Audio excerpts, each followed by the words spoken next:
உலகத்தில் எது எதுக்கும் ஆராய்ச்சி கூடங்கள் இருக்குதுல்ல, அது மாதிரி தூக்கத்தை பற்றி ஆராய்ச்சி பண்ணுறதுக்கு ஒரு ஆராய்ச்சி கூடம் இருக்குது. அப்படி ஆராய்ச்சி பண்ணணும்னா அதுக்கு மூழ்கிக்கிட்டு இருக்கணும்ல.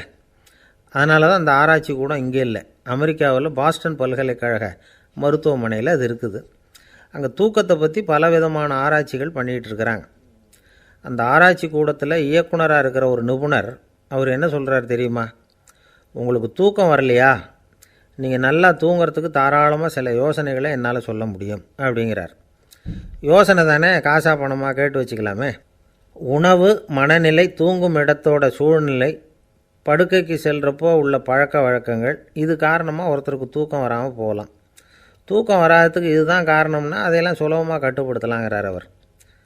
தூக்கத்தை வரவழைக்கக்கூடிய ஒரு நல்ல மருந்து உடற்பயிற்சி. ஆனால் ஒன்று, படுக்க போகிற நேரத்தில் இது மாதிரி உடற்பயிற்சிகள் எல்லாம் செய்யக்கூடாது. கொஞ்சம் முன்னாடி பகல்லையே இந்த பயிற்சிகளை செய்கிறது நல்லது. தூக்கம் வராமல் அவதிப்படுறவங்க பிற்பகல் நேரங்களில் காஃபி, டீ இது மாதிரி பானங்களை சாப்பிடக்கூடாது. மது அருந்துறது கூட தூக்கத்தை பாதிக்கும். வெது வெதுப்பான நீரில் குளிக்கிறது, தியானத்தில் ஈடுபடுறது, ஓய்வாக இருக்கிறது, படுக்கிறது, அதாவது படுக்கிறதுக்கு முன்னாடி ஒரு குவளை பால் சாப்பிட்றது, இதெல்லாம் தூக்கத்தை வரவழைக்கிறது ரொம்ப உதவியாக இருக்கும். இன்னொரு விஷயம் என்னென்னா, தூங்கி ஆகணுமேங்கிற கவலை வேண்டியதில்லை. அப்படி நினச்சி கவலைப்படுறதை விட்டுடணும். தூக்கம் வரலையா, உடனே படுக்கையை விட்டு எழுந்திரிக்க வேண்டியது. வெளியில் வாங்க, வேறு ஏதாவது வேலையில் ஈடுபடுங்க, கொஞ்சம் நேரம் உலாவுங்க, அல்லது ஏதாவது ஒரு புஸ்தகத்தை எடுத்து படிங்க. களைப்பு ஏற்பட்டால் மறுபடியும் படுக்கைக்கு போங்க, தூக்கம் தானே வந்துடும். ஒரு விஷயத்தை மட்டும் நல்லா ஞாபகத்தில் வச்சுக்கணும். படுக்கைக்கு போகிறப்போ உங்கள் மற்ற எல்லா பிரச்சனைகளையும் மறந்துடணும். அது எப்படி சார் முடியும், அந்த நேரம் தானே எல்லா பிரச்சனையும் வரிசையாக ஞாபகத்துக்கு வருது அப்படின்னு நாம் நினைக்கலாம். ஆனால் பழக்கத்தில் அதை நாம் மாற்றிக்க முடியும். கொஞ்சம் முயற்சி பண்ணணும், அவ்வளோதான். இது எல்லாமே ஆராய்ச்சி பண்ணி பார்த்துட்டு அந்த நிபுணர் சொல்கிற கருத்து தான். இன்னொரு விஷயமும் அவர் சொல்கிறார். அது என்னென்னா, உடல் கோளாறு காரணமாக தூக்கம் வராமல் அவதிப்படுறவங்களுக்கெல்லாம் இந்த யோசனைகள் சரியாக வராது அப்படிங்கிறார். அதுக்கெல்லாம் மருத்துவ சிகிச்சை கொடுத்து தான் சரி பண்ணணும். சில பேருக்கு நடு ராத்திரியில் மூச்சு திணறல் ஏற்பட்டு தூக்கம் வராமல் போயிடும். ஊரெல்லாம் தூங்குறப்போ தான் மட்டும் தூங்காமல் மூழ்கிட்டு இருக்கிறது, ஊரெல்லாம் மூழ்கிட்டு இருக்கிறப்போ தான் மட்டும் தூங்குறது, இது மாதிரி கோளாறுகளால் சில பேர் பாதிக்கப்படலாம்.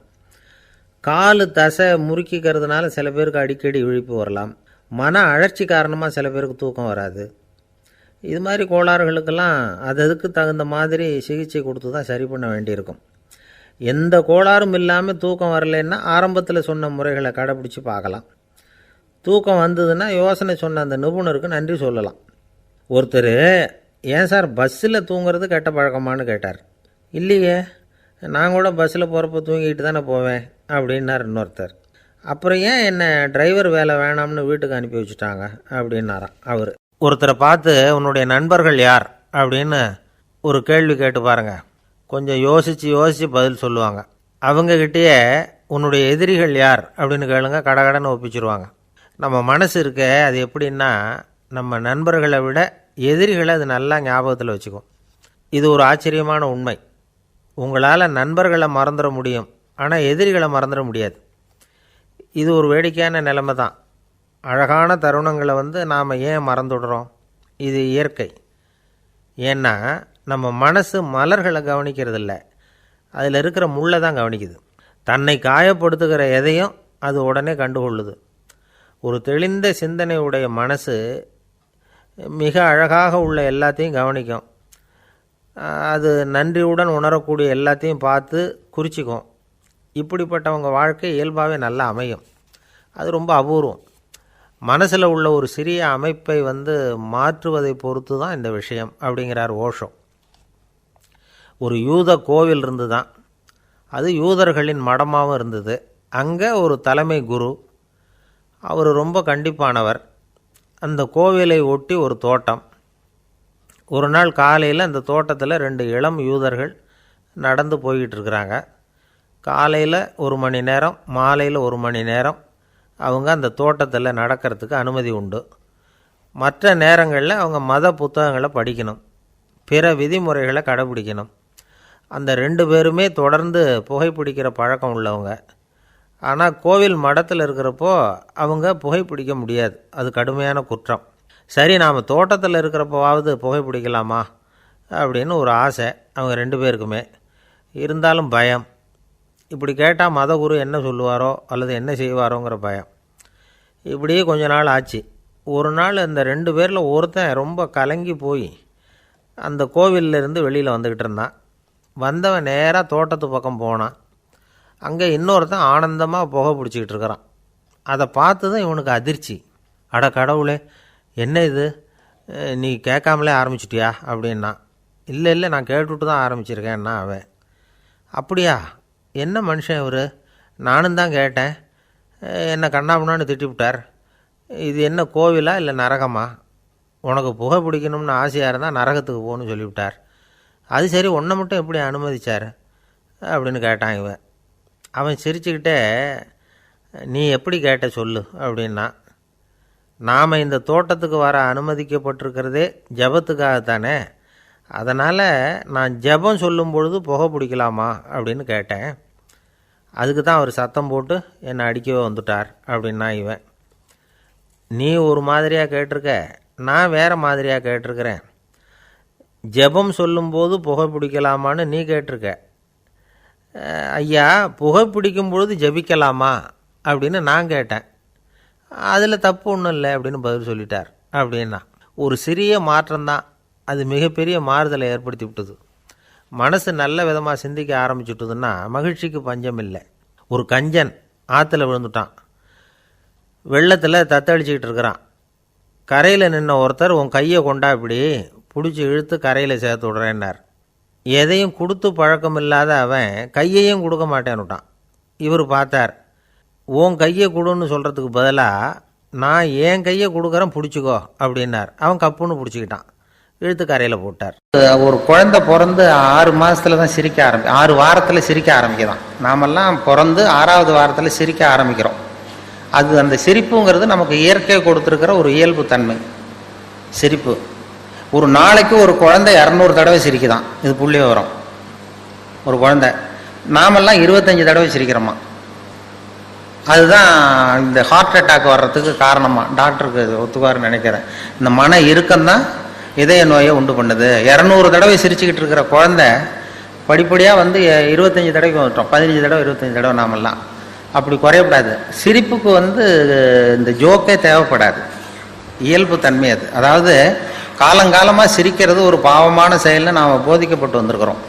ஒரு அதிகாரிக்கு முன்னாடி பியூனு சிரித்தா மரியாதை குறைச்சல், ஒரு கணவனுக்கு முன்னாடி மனைவி சிரித்தா மரியாதை குறைச்சல், ஒரு வாத்தியாருக்கு முன்னாடி பையன் சிரித்தா மரியாதை குறைச்சல், ஒரு முதலாளிக்கு முன்னாடி தொழிலாளி சிரித்தா மரியாதை குறைச்சல், இப்படி சொல்லி சொல்லி சிரிப்புங்கிறது ஏதோ மரியாதை குறைவான ஒரு செயல் அப்படின்னு போதிக்கப்பட்டு வந்ததுனால சிரிப்பு மரபு ரீதியாகவே நமக்குள்ளே சிறைப்பட்டு போச்சான். அப்போ அதனால் நம்ம சிரித்தா யாராவது தப்பாக நினச்சிருவாங்களோ அப்படிங்கிற எண்ணம் வந்துட்டு தான். அந்த சிறைப்பட்டிருக்கிற சிரிப்பை வெளியில் கொண்டு வர்றதுக்கு ஜோக்குன்னு ஒரு சாவியை போட வேண்டியிருக்கு. வேற ஒன்றும் இல்லை. ஜோக்குக்கும் சிரிப்புக்கும் சம்மந்தமே இல்லையா. ஏற்கனவே இருக்கிற சிரிப்பை வெளியில் கொண்டு வர்றதுக்கு ஒரு சாவி. அந்த இயல்புத்தன்மையை, மனிதனுடைய இயல்புத்தன்மையை வெளியில் கொண்டு வர்றோம். இல்லைன்னா அது சிறைப்பட்டிருக்குது. அது மன இறுக்கத்துக்கு காரணமாகுது. அந்த மன இறுக்கத்தை வச்சுக்கிட்டு எங்கே தியானம் பண்ணுறது நீங்கள்? அந்த இயல்புத்தன்மைக்கு மாறணும் அப்படிங்கிறது தான் சொல்லுவாங்க. சிரிப்புக்கு ஜோக்கு தேவைப்படாது. இப்போ ஒரு குழந்தை தொட்டிலில் படுத்துருக்கு, ஒரு கிளுகிழு ஆட்டுங்க, அது முகத்துக்கிட்ட இது சிரிக்கும். அது என்ன ஜோக்காது? வெறும் சத்தம். ஒரு சத்தமே சிரிப்பை உண்டு பண்ணுது பாருங்க. அதுதான் இயல்புத்தன்மை. ஒரு கிளுகிழுப்ப சத்தத்துக்கு குழந்தை சிரிக்குது இல்லை, அந்த சத்தம் சிரிப்பை உண்டு பண்ணுது. அதுதான் நாம் அப்படி இருக்கணும். ஆனால் அதே கிளுகிழுப்பே ஒரு தாத்தா மூஞ்சிக்கிட்ட ஆட்டங்க கோவம் வந்துடும் அடிப்பேன். அப்படி இருந்தவர் அப்படி ஆயிட்டார். சின்ன வயசுல ஒரு கிளுகிழுப்ப சத்தத்துக்கு சிரிச்சவர் அதே கிளுகிழுப்ப சத்தத்துக்கு கோவப்படுற அளவுக்கு மாறிக்கிட்டு வரோம் பாருங்க. இப்படி மாறப்படாது. கையில் குச்சி கிச்சின்னு தான் எடுத்து அடிச்சிடுவார் நீங்க. அதுக்கு அதனால இதய நோய் வரக்கூடாதுன்னு நினைக்கிறவங்கெல்லாம் சிரிக்க, அதாவது இயல்புத்தன்மை மாறாமல் இருக்கணுமா. நம்முடைய இயற்கை கொடுத்துருக்கிற அந்த இயல்புத்தன்மை மாறாமல் நம்மளை பார்த்துக்கணும் அப்படின்னு சொல்லுவாங்க. அதுதான் இயல்புத்தன்மை. இல்லைன்னா அது ரொம்ப கஷ்டப்படும் மனசு. அந்த மன இறுக்கம், இன்னைக்கு ஹார்ட் அட்டாக்குங்கிறது யாருக்கு வரலன்னா, இங்கே இருக்கிற பெண்கள்லாம் கூட இனிமேல் ஒரு கிளுகிழு போய் வீட்டுக்கு போய் வாங்கி வச்சுங்க. யாராவது உங்கள் வீட்டுக்காரர் கோபமாக வந்தாருன்னா அப்படி இப்படி ஆட்டி பாருங்க.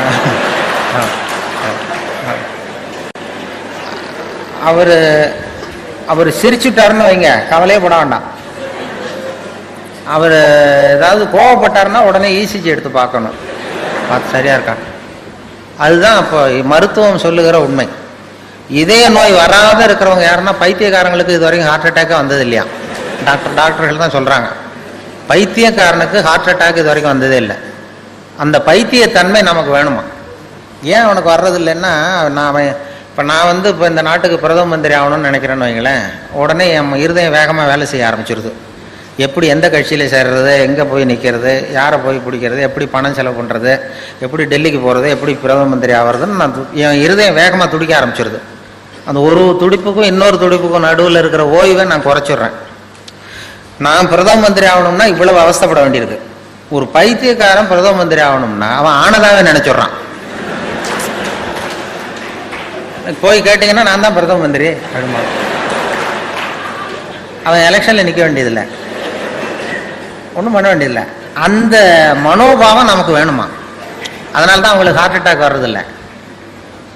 அதாவது சித்த சுவாதீனத்துடன் கூடிய பைத்தியத்தன்மையுடன் வாழ கற்றுக்கொள்ளுங்கள் அப்படிங்கிறது ஒரு உபதேசம். சித்த சுவாதீனத்துடன் கூடிய பைத்தியத்தன்மையுடன் வாழ கற்றுக்கொள்ளுங்கள்.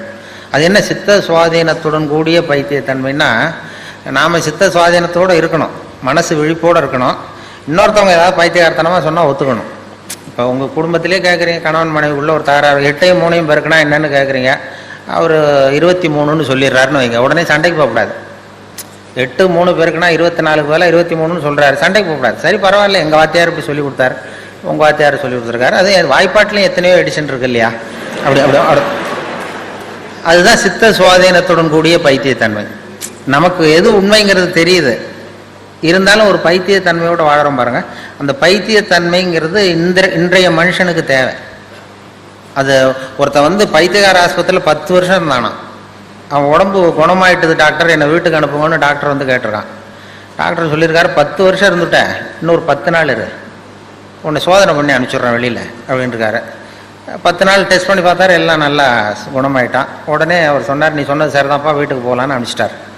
அதுக்கப்புறம் பத்திரிகைக்காரங்கள்லாம் பேட்டி எடுத்தாங்களாம், ஏங்க நீங்கள் உங்கள் பைத்தியக்கார ஆஸ்பத்திரி இருந்தீங்க, உங்கள் அனுபவத்தை சொல்லுங்களேன் எழுதுவோன்னு. அப்போ சொன்னால், நான் 10 வருஷம் நான் பைத்தியத்தோட பைத்தியமாக இருந்தேன். 10 வருஷம், அது எனக்கு 10 வினாடியாக போயிட்டுது. பைத்தியங்களுக்கு மத்தியில் புத்தி தெளிஞ்சவனா 10 நாள் இருந்தேன், அது 10 யுகமாக போச்சுன்னு நானும். நம்முடைய வாழ்க்கை யுகங்களாக போகணுமா வினாடிகளாக போகணுமாங்கிறத நம்ம முடிவு பண்ணணும். பைத்தியத்தோட பைத்தியமாக வாழ தெரிஞ்சவனுக்கு வாழ்க்கை சுகமாக இருந்திருக்கு. பைத்தியங்களுக்கு மத்தியில் புத்தி தெளிஞ்சவனா வாழறவனுக்கு வாழ்க்கை யுகமாக கடினமாக இருந்திருக்கு. அதனால தான் நாம் அதுக்காக சுத்தமாக பைத்தியமாகவும் மாறிட முடியாது, சட்டையை கழிச்சுட்டு அலைய முடியாது. சித்த சுவாதீனத்துடன் கூடிய பைத்தியத்தன்மை அப்படின்னு அதுக்காக தான் அதை சொல்கிறாங்க. சித்த சுவாதீனத்துடன் கூடிய பைத்தியத்தன்மையுடன் வாழ கற்றுக்கொள்ள. அரேபிய நாடு, அங்கே ஒரு ஆட்சி தலைவர், அரேபிய நாட்டு ஆட்சி பொறுப்பை ஏற்றுக்கிட்டவர். அவர் ஆட்சி பொறுப்பை ஏற்றுக்கிட்ட பிறகு ஒரு நாள் ஒரு தெருவில் நடந்து போய்கிட்டு இருந்தார். அவர் தோளில் ஒரு பெரிய துணி மூட்டை, அதை சுமந்துக்கிட்டு கடத்தெருவை நோக்கி அவர் போய்கிட்டு இருக்கிறார். வழியில் அவரை சந்தித்தார் உமர். அவர் கேட்டார், கலீஃபா அவர்களே, எங்கே புறப்பட்டுட்டீங்க அப்படின்னு கேட்டார். கலீஃபான்னா ஆட்சி தலைவர்னு அர்த்தம். இதுக்கு அவர் சொன்னார், நான் துணி வணிகம் செய்கிறவன், அதனால் துணி வியாபாரம் செய்கிறதுக்காக போயிட்டுருக்கிறேன்னார். நீங்கள் இப்போ இந்த நாட்டுக்கு ஆட்சி தலைவர், ஆட்சி பொறுப்பில் இருக்கிறீங்க, நீங்கள் வியாபாரம் செய்ய போட்டால் அரசு பணிகளை செய்கிறது யார் அப்படின்னு கேட்டார் அவர். நான் அரசு பணிகளை மட்டுமே செஞ்சுக்கிட்டு இருந்தால் என் குடும்பத்தை காப்பாற்றுறது யார் அப்படின்னு கேட்டார் அவர். இப்படி கேட்டவர் யார் தெரியுமா? அவர் தான் அபூபக்கர், இறை தூதர் முகமது அவர்களுக்கு பிறகு கலீஃபாவாக தேர்ந்தெடுக்கப்பட்டவர். அப்போலாம் ஆட்சி தலைவர்களுக்கு சம்பளம்னு எதுவும் கிடையாது. இந்த பிரச்சனையை எப்படி தீர்க்கிறதுன்னு யோசனை பண்ணார் உமர். அபு உபைதா அவர்கள்கிட்ட அழைச்சிட்டு போனார். அவர் யாருன்னா, அவர் தான் பொது நிதி கருவூலத்தின் பொறுப்பாளர். அவர்கிட்ட பிரச்சனையை சொன்னார். இது மாதிரி ஆட்சி தலைவருக்கு பொது நிதியிலிருந்து ஊதியம் அளிக்க முடியுமான்னு கேட்டார். பொது நிதி விதிகளின்படி அதுக்கு சாத்தியம் இல்லைன்னு சொல்லிவிட்டார் அவர். சரி, வேற ஏதாவது வழி இருக்குதான்னு கேட்டார் உமர். அபு உபைதா கொஞ்சம் யோசனை பண்ணி பார்த்தார். அப்புறமா சொன்னார், மக்காவிலிருந்து மதீனாவுக்கு குடிபெயர்ந்து வந்த அகதிகளுக்கு நிதி உதவி அளிக்கிறதுக்கு விதிகளில் இடம் இருக்கு. அப்படி பார்த்தா அபூபக்கரும் அகதி தானே, அதனால் எல்லா அகதிகளுக்கும் கொடுக்கறது மாதிரியே அவருக்கும் ஒரு தொகை அளிக்கலாம்னார். கலீஃபா அபூபக்கருக்கு இந்த அகதி உதவி தொகையைத்தான் கொடுத்துட்டு வந்தாங்களாம். குடும்ப செலவுக்கு அது போதுமானதாக இல்லை. இருந்தாலும் கலீஃபாங்கிறதுக்காக மற்ற அகதிகளை விட அதிகமாக தொகையை பெற அவர் விரும்பலை.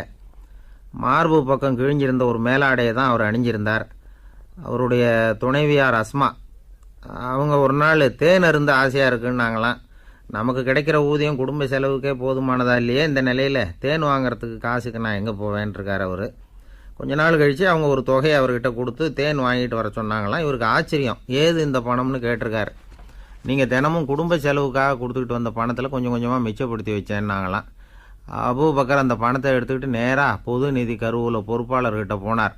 இந்த பணத்தை பொது நிதியில் சேர்த்துருங்க, இது அதிகப்படியாக எனக்கு தரப்பட்டு வந்த ஊதியம், அடுத்த மாதத்துலேருந்து இந்த தொகையை குறைச்சிங்கன்னு வேற சொல்லிவிட்டாராம்.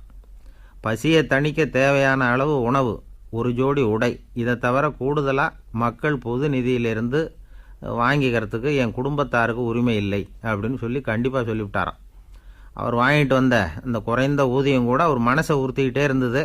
கடைசி நேரம் அவர் தம்முடைய மகள் ஆயிஷா அவர்களை அழைச்சார். மகளே, இதுவரைக்கும் பொது நிதியிலிருந்து நான் வாங்கிட்டு வந்த தொகை என்னுடைய இதயத்தில் பாரமாக அழுத்திக்கிட்டு இருக்கு.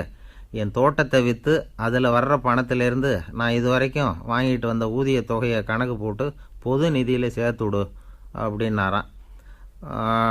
பதவி ஏற்கிறதுக்கு முன்னாடி தன்கிட்ட இருந்ததை விட இப்போ கூடுதலாக என்ன சொத்து இருக்குன்னு பார்த்துருக்கார். ஒரு ஒட்டகம், ஒரு கோப்பை, ஒரு பணியாள், இதையும் அடுத்தபடியாக கலீஃபாவா வர்றவர்கிட்ட ஒப்படைச்சிருங்க அப்படின்னு விட்டாராம்.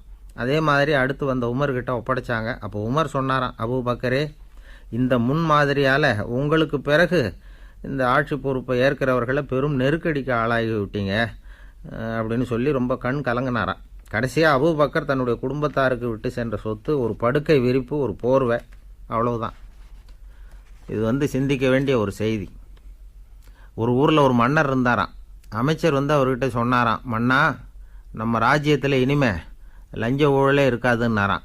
ஆஹா, அப்படின்னா ஊழல் பேர் வழிகளையெல்லாம் நாடு கடத்தியாச்சா அப்படின்னு கேட்டிருக்காரு மன்னர். இதுக்கு அவர், அப்படி இல்லைங்க, இனிமேல் கொடுக்கறதுக்கு ஜனங்கள்கிட்ட பணமே இல்லை அப்படின்னு. ஒரு நாள் ஒரு தகப்பனார் தன்னுடைய பிள்ளையை அழைச்சிட்டு வந்தார். சார், இவன் சரியாக படிக்க மாட்டேங்கிறான், பெரியவங்களை மதிக்க மாட்டேங்கிறான், நீங்கள் கொஞ்ச நாள் இவனுக்கு குருவாக இருந்து நல்ல விஷயங்களை சொல்லி கொடுத்தா தேவையில்லைன்னார். பெரியவங்களையும் மதிக்காதவன் எப்படி என்ன மதிக்க போகிறான் அப்படிங்கிறது நமக்கு யோசனை வரும் இல்லையா? வேணாங்க, என்னை விட்டுருங்க அப்படின்னோம். அவர் விட மாட்டேன்னு விட்டார். இல்லைன்னா அவரே சிஷ்யன் ஆகிடுவார் போல இருந்தது. சரி, வேறு வழி இல்லாமல் அந்த பையனையே என்னுடைய சீடனை ஏற்றுக்கிட்டு உபதேசமெல்லாம் பண்ண ஆரம்பித்தோம். அதாவது குரு பக்தின்னா அது எப்படி இருக்கணுங்கிறத பற்றி சொல்லி கொடுத்தோம் அவனுக்கு. சதமகர் அப்படின்னு ஒரு குரு இருந்தார். அவருக்கு ஒரு சீடர்.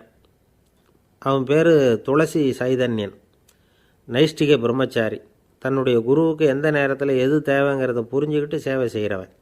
ஆனால் இவனை பற்றி மற்ற சீடர்களுக்கு பொறாமை வந்துட்டுது.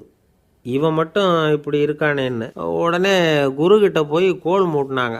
அவன் சரியில்லை, அவன் நடந்துக்கிறது சரியில்லை, அப்படி இப்படின்னு எதையாவது சொல்லி. இருந்தாலும் இதையெல்லாம் அந்த குரு நம்பலை. அவருக்கு தெரியும் யார் யார் எப்படின்னு. துளசி சைதன்யன் பெருமையை மற்ற சீடர்களுக்கு உணர்த்தணும் அப்படின்னு நினச்சார்.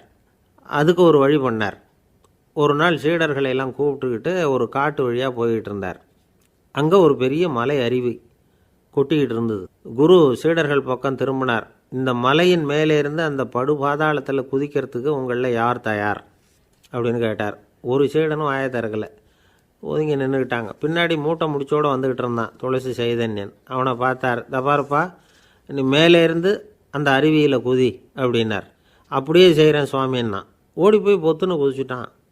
அடுத்த கணமே குருநாதர் தன்னுடைய யோக சக்தியால் பறந்து போய் அவன் கீழே விழுந்துடாமல் தாங்கி பிடிச்சி கொண்டுக்கிட்டு வந்துட்டார். மற்ற சீடர்களுக்கெல்லாம் ஒரு மாதிரி ஆயிட்டுது. அடுத்தபடியாக என்ன பண்ணலாம்னு யோசித்தாங்க இவனை மாட்டி விடுறதுக்கு. ஒரு நாள் வெத்தலை அடிக்கிற ஒரு சின்ன உரலையும் உலக்கையையும் எடுத்து ஒளிய வச்சுட்டாங்க. சதமகர் சன்னியாசி இல்லை, அவர் வெத்தலை போடுவார். பல்லு சரியில்லை, அதனால் இடித்து தான் வெத்தலையை போடணும். திடீர்னு வெத்தலை பாக்கு கேட்டார். வழக்கமாக உரலில் இடித்து தர்றது தான் துளசியின் பழக்கம். உரலை தேடினா கிடைக்கல, என்ன பண்ணுறது? குரு கேட்டுவிட்டாரே, குரு சேவை தானே முக்கியம். என்ன பண்ணால் வெத்தலை பாக்க தன்னுடைய வாயில் போட்டு முன்னும் அதை எடுத்து அவர்கிட்ட கொடுத்துட்டான். குரு எதையோ படிச்சுக்கிட்டே அதை வாங்கி வாயில் போட்டுக்கிட்டார். துளசி இன்றைக்கி தாம்பூலம் நல்லா இடிக்கப்பட்டிருக்கு, ருசியாக வேறு இருக்குது, அதை இடித்த பாத்திரத்தை என் கண்ணால் பார்க்கணும்னு ஆசையாக இருக்குன்னு விட்டார். அதை மட்டும் அனுப்பி போய் நீ வர வேண்டான்னு வேற சொல்லிவிட்டார். இதை கேட்டதும் துளசி தவிச்சு போயிட்டான். இவன் போகாமல் எப்படி வாயை மட்டும் அனுப்பி வைக்க முடியும்? இவன் தவிக்கிறத பார்த்ததும் மற்ற சீடர்களுக்கெல்லாம் மனசுக்குள்ளே ரொம்ப சந்தோஷம். துளசி கொஞ்சமும் யோசிக்கலை. வாழை எடுத்தான், தன்னுடைய தலையவே அப்படியே அறுத்து வெட்டி எடுத்தான். இன்னொரு சீடங்கிட்ட கொடுத்துட்டான், எடுத்துகிட்டு போன்னு சொல்லி. கொண்டுட்டு போய் குரு முன்னாடி வைக்கிறாங்க. அந்த தலையில் வாய் திறந்துருக்கு, வெத்தலை போட்டு முன்னு இருந்தது, தெரிஞ்சு போச்சு, சிவப்பாக இருந்தது. அவனுடைய குரு பக்தியை இப்போ எல்லாரும் ஒத்துக்கிட்டாங்க. அதுக்கப்புறம் குரு சதமகர் தன்னுடைய அற்புத திறமையினால் அந்த தலையை மறுபடியும் ஒட்ட வச்சுட்டார். துளசிக்கு உயிர் வந்துட்டுது. இப்படி ஒரு பெரிய கதை உண்டு. அதாவது துளசி சைதன்யன் அவனுடைய குரு பக்தி எப்படி அப்படின்னு கேட்டோம். ரொம்ப அபாரம் அப்படின்னு அந்த பையன் அடக்கமாக, சும்மா விளையாட்டுக்காக தான் அப்படி அவங்ககிட்ட கேட்டோம். ஏன்பா உன்னுடைய குரு பக்தியை என்கிட்ட காட்டுறதுக்கு உன்னோட கழுத்தை நீயே அறுக்கணும்னு நான் சொன்னால் அதை நீ செய்வியா அப்படின்னு கேட்டோம். என்னுடைய கழுத்தை நானே அறுக்க வேண்டிய அவசியம் இல்லை சார் அப்படின்னா அவன். ஏண்டான்னு, அதே காரியத்தை தான் இனிமேல் நீங்கள் தினமும் செய்ய போகிறீங்களே சார் அப்படிங்கிறான். இந்த உலகத்தில் எல்லாருக்கும் மகிழ்ச்சி தரக்கூடிய ஒரு பொருள் எது? இது ஒரு முக்கியமான கேள்வி. இந்த கேள்விக்கு பொருத்தமான ஒரு பதிலை உங்களால் சொல்ல முடியுமா? அதாவது கொஞ்சம் யோசித்து பார்த்தா பணம்னு சொல்லலாமா? இப்போ கையில் காசு இல்லாதவங்ககிட்ட ஒரு 10 ரூபாயை கொடுத்தா அது அவனுக்கு சந்தோஷத்தை கொடுக்கும். ஏற்கனவே வருமான வரி பிரச்சனையில் சிக்கி இருக்கிறவர்கிட்ட இன்னும் கொஞ்சம் பணம் இந்தாங்கன்னு சொல்லி கொடுத்தோம்னா அது அவருக்கு சங்கடத்தை தான் கொடுக்கும். அதனால் அந்த கேள்விக்கு பணங்கிறது பொருத்தமான பதிலாக இருக்க முடியாது. கேள்வி என்னென்னா, இந்த உலகத்தில் எல்லாருக்கும் மகிழ்ச்சி தரக்கூடிய ஒரு பொருள் எது? சரி, இனிப்புன்னு சொல்லலாமா? ஏன்னா எல்லாருக்கும் இனிக்க தானே செய்யும். அதுலேயும் ஒரு சிக்கல் இருக்குது. சர்க்கரை வியாதிக்காரங்களுக்கு அது என்ன சந்தோஷத்தையாக கொடுக்கும்? ஆக எல்லாருக்கும் வேறுபாடு எதுவும் இல்லாமல் மகிழ்ச்சியை கொடுக்கக்கூடியது வேறு ஏதோ ஒன்று இருக்குது. அது என்னன்னு கண்டுபிடிக்கணும். அதுதான் இன்றைக்கி தகவல். இப்போ அதை கண்டுபிடிக்கணும்னா இந்த கதையை கேட்கணும். அது என்ன கதைன்னா, ஒரு ஊரில் ஒரு ராஜா இருந்தார். அவருக்கும் இதே சந்தேகம் வந்துட்டுது. அதாவது எல்லாருக்கும் இன்பம் தரக்கூடிய பொருள் எது அப்படின்னு. இதுக்கு பதில் தெரிஞ்சுக்கிறதுக்கு ஆசைப்பட்டார். சரி, அதுக்கு என்ன செய்யலாம்னு யோசனை பண்ணார். நாட்டு மக்களுக்கு பகிரங்கமாக ஒரு அறிவிப்பு கொடுத்தார். நம்ம நாட்டு மக்கள் இன்பம் தரக்கூடிய பொருள் எதுன்னு நினைக்கிறாங்களோ அதை கொண்டுக்கிட்டு அரண்மனையில் உள்ள கண்காட்சி மண்டபத்தில் வைக்கலாம். அப்படி அவங்க வைக்கிற பொருள்களில் எது எல்லாருக்கும் இன்பம் தரக்கூடியதாக இருக்குமோ அதை வச்சவருக்கு 1000 பொற்காசுகள் பரிசு அப்படின்னு அறிவிப்பு கொடுத்துட்டார். ஜனங்கள் இந்த அறிவிப்பை கேட்டாங்க. அதுக்கப்புறம் சும்மா இருப்பாங்களா? 1000 பொற்காசுன்னா சும்மாவா? அவங்க கையில் என்னென்ன கிடைச்சதோ அதையெல்லாம் கொண்டாந்து அரண்மனை காட்சி மண்டபத்தில் வச்சுட்டாங்க. அதுக்கப்புறமா ராஜா அங்கே வந்தார். ஒவ்வொன்றா பார்த்துக்கிட்டே வந்தார். முதல்ல ஒரு குயில் இருந்தது, இனிமையாக பாடக்கூடிய குயில். இந்த குயிலோட இன்னிசை எல்லாருக்கும் இன்பம் தரக்கூடியது தான். இருந்தாலும் காது கேட்காதவங்களுக்கு இந்த இசை எப்படி இன்பம் தர முடியும்? அதனால் இது சரியில்லைன்னு விட்டார். அடுத்தபடியாக போனார். அங்கே என்ன வச்சுருக்குறாங்கன்னு பார்த்தா ஒரு அழகான மயில் அங்கே தோகை விரித்து ஆடிக்கிட்டு இருக்குது. இந்த மயிலோட ஆட்டம் மனசுக்கு இன்பம் தரக்கூடியது தான். இருந்தாலும் பார்வை இல்லாதவங்க இந்த ஆட்டத்தை பார்த்து ரசிக்க முடியுமா? முடியாது. அதனால் இதுவும் சரியில்லை அப்படின்னு சொல்லிவிட்டார். அதுக்கு அடுத்தபடியாக போனார். பல வகையான இனிப்பு பண்டங்களை வச்சுருந்தாங்க. பார்த்தார், வயசானவங்களுக்கும் நோயாளிகளுக்கும் இது இன்பம் தராது, துன்பம் தான் கொடுக்கும் அப்படின்னார். இப்படி ஒவ்வொன்றா பார்த்துக்கிட்டே போகிறார். அழகான மலர்கள், கனிகள், ஓவியங்கள் எதுவுமே பொருத்தமாக தெரியல. சகல பேருக்கும் இன்பம் தரக்கூடிய வகையில் எதுவும் இல்லை. கடைசியாக வந்தார். அங்கே ஒரு களிமண் பொம்மை இருந்தது. அது என்ன பொம்மை தெரியுமா? பசியால் வாடி இருக்கிற ஒருத்தருக்கு ஒரு அம்மா இனிமையாக பேசிக்கிட்டு சோறு போடுறது மாதிரி அந்த பொம்மையை செஞ்சுருந்தாங்க. அதுக்கு கீழே அன்பு அப்படின்னு எழுதியிருந்து தான். ராஜா பளிச்சுன்னு ஒரு முடிவுக்கு வந்தார். அந்த பொம்மையை செஞ்ச சிற்பியை வரவழைச்சார், பரிசு கொடுத்தார். அன்பு ஒன்று தான் எல்லாருக்கும் இன்பம் அளிக்கக்கூடிய பொருள். காது கேட்காதவங்களும் அதை கேட்க முடியும், பார்வை இல்லாதவங்களும் அதை பார்க்க முடியும், குழந்தைகளும் அதை உணர முடியும் அப்படின்னு அதுக்கு விளக்கம் கொடுத்தார் அந்த மன்னர். இந்த உலகத்தில் எல்லாருக்கும் மகிழ்ச்சி தரக்கூடிய ஒரு பொருள் அன்பு தான். அதை புரிஞ்சுக்கிட்டு தான் சில கணவன்மார்கள் மனைவி பேரில் ரொம்ப அன்பை காட்டிக்கிறது வழக்கம். ஒரு வீட்டு வாசப்படி பக்கமாக மழைக்கு ஒதுங்கினார் ஒருத்தர். மழை தூறிக்கிட்டு இருந்தது, இருட்டு நேரம். அந்த வீட்டில் இருந்தவர், இன்றைக்கி ராத்திரி வேணும்னா இங்கேயே தங்கிட்டு காலையில் போங்க அப்படின்னார். உடனே இவர் சொன்னார், ரொம்ப நன்றிங்க, ஒரு 10 நிமிஷத்தில் இதை வந்துவிடுறேன் அப்படின்னு சொல்லிவிட்டு எங்கேயோ ஓடினார். 10 நிமிஷம் கழித்து திரும்பி வந்தார். ஆமாம், எங்கே போயிட்டு வந்தீங்கன்னு கேட்டார் வீட்டில் இருந்தவர். நேராக எங்கள் வீட்டுக்கு போய் மனைவிக்கிட்ட இன்றைக்கி ராத்திரி இங்கேயே தங்கிக்கிறேன்னு சொல்லிவிட்டு வந்துவிட்டேன் அப்படின்னார் அவர். அன்பில் இது ஒரு ரகம். ஒருத்தர் ரொம்பவும் மகிழ்ச்சியாக வந்துக்கிட்டு இருந்தார். என்ன விஷயம்னு விசாரித்தேன். நான் தோற்று போயிட்டேன், அதுதான் மனசுக்கு மகிழ்ச்சியாக இருக்குது அப்படின்னார். எனக்கு இது ரொம்ப ஆச்சரியமாக போச்சு. இந்த உலகத்தில் தோற்று போகிறவங்க யாரும் மகிழ்ச்சியாக இருக்கிறதில்ல. அப்படி இருக்கிறப்ப இவர் இப்படி சொல்கிறாரே, எங்கே தோற்று போனீங்கன்னு கேட்டேன். அதுக்கப்புறம் தான் அவர் விவரமாக சொன்னார். என்னோடய 5 வயசு குழந்தையோடு நான் விளையாடிக்கிட்டு இருந்தேன். அந்த விளையாட்டில் என் குழந்தை ஜெயிச்சுட்டுது, நான் தோற்று போயிட்டேன் அப்படின்னார் ரொம்ப உற்சாகமாக. நான் யோசித்து பார்த்தேன். அதாவது நாம் சின்ன குழந்தையாக இருக்கிறப்போ எந்த விளையாட்டில் கலந்துக்கிட்டாலும் அதில் நாம் தான் ஜெயிக்கணும்னு ஒரு வெறி நமக்குள்ளே இருக்கும். நம்மளை எதிர்த்து விளையாடுறவர் நல்லவரா கெட்டவரா, பெரியவரா சின்னவரா அப்படிங்கிறதெல்லாம் முக்கியம் கிடையாது. அவர் தோற்று போகணும், நாம் ஜெயிக்கணும், அதுதான் முக்கியம். எதிரியை சந்தோஷப்படுத்த விளையாடுகிற கலை அப்போ நமக்கு தெரியறதில்ல. வாழ்க்கையில் ஒரு பக்குவம் வந்ததுக்கு அப்புறம் வெற்றி பெறணுங்கிற மன அழுத்தம் போயிடுது. போட்டியில் ஜெயிக்கணுங்கிறத விட குழந்தையை சந்தோஷப்படுத்தணுங்கிறது முக்கியமாக போச்சு. ஜெயிக்கணுங்கிற வெறி ஓடி போட்டுது. ஒரு குழந்தையாக இருந்தப்போ நம்ம வளர்ச்சிக்கு உதவிய வெறி பெரியவனானதுக்கு பிறகு நமக்கு எதிரியாக மாறுது. அதை சரியான சமயத்தில் நாம் புரிஞ்சுக்கிட்டோம்னா போதும், நாம் பொழைச்சிக்கலாம். ஒவ்வொரு மனுஷனுமே வாழ்க்கையோட அடுத்த கட்ட வளர்ச்சியில் அடி எடுத்து வைக்கிற நேரத்தில் தன்கிட்ட இருந்து ஏதோ ஒரு குணத்தை அல்லது தன் குணம் இருந்த ஏதோ ஒரு உறவை நாம் இழக்கத்தான் வேண்டியிருக்குது. ஒரு கட்டம் வரைக்கும் உதவியாக இருந்த குணம் அடுத்த கட்டத்துக்கு தடையாக கூட மாறிடலாம். இந்த பரிமாண மாற்றத்துக்கு உள்ளாகிற ஒவ்வொருத்தரும் பிரத்யட்சமாக இதை உணர்றாங்க. ஆனால் பல பேர் எப்படின்னா பழசை திறந்துவிட்டு புதிய கொள்கைகளை உருவாக்கிக்கிறதுக்கு இஷ்டம் இல்லாமல் இருந்துவிடுறாங்க, அல்லது அப்படி செய்ய முடியாமல் தவிக்கிறாங்க. இதையெல்லாம் மீறி அந்த பழசை திறந்துவிட்டா அதை இழந்ததால் உண்டாகிற மன அழுத்தம் சில காலத்துக்கு வருத்திக்கிட்டு தான் இருக்கும், வேறு வழி இல்லை.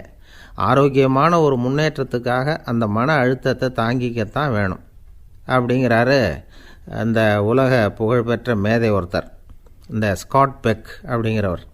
பிறந்த நாள் முதல் இதுதான் சரி அப்படின்னு கற்பிக்கப்பட்டு வந்த ஒவ்வொரு தத்துவத்தையும் தங்களுடைய வளர்ச்சிக்கு தகுந்த மாதிரி மாற்றி அர்த்தப்படுத்தி கொள்ள முடியாமல் வாழ்க்கை சூழலில் அப்படியே அரைப்பட்டு தூளாகிறவர்கள் தான் ரொம்ப தவிக்கிறாங்களாம். இதுதான் அவருடைய கருத்து. பெரும்பாலும் மனிதர்களுடைய நடுத்தர வயசில், அதாவது 30 தாண்டுகிற சமயத்தில் தான் இந்த தவிப்பு உண்டாகுதான். இதை தான் மேற்கத்திய நாடுகளில் அடிக்கடி மிட் லைஃப் கிரைசிஸ் அப்படின்னு சொல்கிறாங்க. அப்பப்போ பழசையெல்லாம் தொலைச்சி விட்டு புதுசாக பிறக்கிறதுக்கு கற்றுக்கணும். ஒவ்வொரு நிமிஷத்தையும் அந்த நிமிஷத்துக்கு ஏற்ற சித்தாந்தம் கொண்டவர்களாக சந்திப்போம் அப்படிங்கிறார் அந்த உளவியல் நிபுணர். இப்படி பழகிக்கிட்டால் வாழ்க்கை இன்பமயம், இல்லைன்னா தவிப்பு மயம்தான். பழசை தொலைக்க முடியாதவர்களில் எத்தனையோ பேர் உண்டு, எத்தனையோ ரகம் உண்டு. அதில் வேடிக்கையான நண்பர்களும் உண்டு. ஒருத்தர் நண்பர் வீட்டுக்கு போனார். அவர் ஏதோ இனிப்பு பலகாரம் கொடுத்து சாப்பிட சொல்லியிருக்கிறாங்க அவங்க வீட்டில். இவர் சாப்பிட்டு பார்த்துட்டு சொன்னாராம், சார் 6 மாதத்துக்கு முன்னாடி ஒரு தடவை இங்கே வந்தேன், அப்போது ஒரு இனிப்பு பலகாரம் கொடுத்தீங்க, அது இதை விட நல்லா இருந்தது சார் அப்படின்னாராம். அப்போ செஞ்ச அதே இனிப்பு பலகாரம் தான் சார் இதுவும் அப்படின்னாராம் அவர். ஆசைப்படுறதில் தப்பு இல்லை, ஆனால் அந்த ஆசை தேவைக்கு தகுந்த மாதிரி இருக்கணும். தேவைக்கு மீறிய ஆசைகள் இருக்குது பாருங்கள், அது தேவையில்லை. இந்த கருத்தை வலியுறுத்தது மாதிரி ஒரு கதை உண்டு. தேவேந்திரனுக்கு திடீர்னு வீடு கட்டணும்னு ஒரு ஆசை வந்துதான். வீடுன்னா நாம் கட்டுற மாதிரி இல்லை. தேவேந்திரன் வீடுன்னா சும்மாவா, ஒரு பிரம்மாண்டமான அரண்மனை கட்டணும். அது மாதிரி இந்த 3 லோகத்துலேயும் ஒரு அரண்மனை கிடையாது அப்படின்னு எல்லாரும் சொல்லணும். இது அவனோட ஆசை. உடனே தேவ தச்சரான விஸ்வகர்மாவை கூப்பிட்டான், உத்தரவு போட்டான். விஸ்வகர்மா தன்னுடைய உதவியாளர்களை எல்லாம் கூப்பிட்டு ஒன்றா சேர்த்துக்கிட்டார். படாத பாடுபட்டு ஒரு பெரிய அரண்மனையை கட்டி முடித்தார். கட்டி முடிக்க 1000 வருஷம் ஆச்சு. தேவேந்திரன் பார்க்குறான். அவனுக்கு திருப்தி ஏற்படலை. என்னுடைய அந்தஸ்துக்கு இது ரொம்ப சாதாரணமான கட்டிடம், இதை விட இன்னும் பெருசாக கட்டு அப்படின்னா. தேவ தச்சர் திணறி போயிட்டார். அவரால் அதுக்கு மேலே எதுவும் செய்ய முடியல. என்ன பண்ணுறதுன்னு யோசனை பண்ணார். நேராக நாரதர் காலில் போய் விழுந்தார். நீங்கள் தான் என்னை இந்த பிரச்சனையிலேருந்து காப்பாற்றணும்னார். நாரதர் யோசனை பண்ணார். சரி, கவலைப்படாதேன்னார். நேராக இந்திரங்கிட்ட போனார். இந்திரன் வந்து நாரதரை பார்த்த உடனே வாங்கன்னு கூட்டிகிட்டு போய் அரண்மனையை காட்டினான். இது மாதிரி ஒரு அரண்மனையை நீங்கள் வேறு எங்கேயாவது பார்த்துருக்குறீங்களா அப்படின்னு ரொம்ப பெருமையாக கேட்டான். நான் பார்த்ததில்லை, ஆனால் என்னை விட வயசில் மூத்தவர் மகரிஷி லோமேசர், அவர் ஒரு வேளை பார்த்துருக்கிறாரா என்னமோ அப்படின்னார். உடனே அவரை மனசில் நினச்சி தியானம் பண்ணினார். அடுத்த கணம் லோமேசர் அங்கே வந்தார். இடையில் ஒரு சின்ன துண்டு, கையில் ஒரு கமண்டலம், தலையில் ஒரு பாய், அவ்வளவுதான் அவர்கிட்ட இருந்தது. எதுக்காக தலையில் எந்த பாய் அப்படின்னு கேட்டான் இந்திரன். என்ன மாதிரி அற்ப ஆயுள் உள்ள ஒரு ஜீவன் தனியாக வீடு கட்டிக்கிட்டு திண்டாடணுமா? இந்த பாய் தான் ஒரு வீடு மாதிரி எனக்கு நிழல் கொடுக்குது அப்படின்னார் அவர். என்னது, உங்களுக்கு வந்து அவ்வளவு கொஞ்சமான ஆயுளா அப்படின்னு ஆச்சரியத்தோடு கேட்டான் இந்திரன். ஆமாம், இதை பாரு, என்னுடைய மார்பில் ஒரு பொற்காசு அளவுக்கு ரோமம் உதிர்ந்துட்டுது. எப்போ என் உடம்புல உள்ள எல்லா ரோமமும் உதிர்ந்துருமோ அப்போ என்னுடைய ஆயுள் முடியும் அப்படின்னார். எப்போ அந்த ரோமங்கள் பூரா உதிரும்னு கேட்டான் இவன். ஒரு பிரம்மா மறைஞ்சதும் ஒரு ரோமம் உதிரும். என் உடம்புல உள்ள ரோமங்களின் எண்ணிக்கை எவ்வளவோ அவ்வளவு பிரம்மாக்கள் தோன்றி அவங்க ஆயுள் முடியும் பொழுது என் உடம்புல உள்ள ரோமங்கள் பூரா உதிரும் அப்படின்னார்.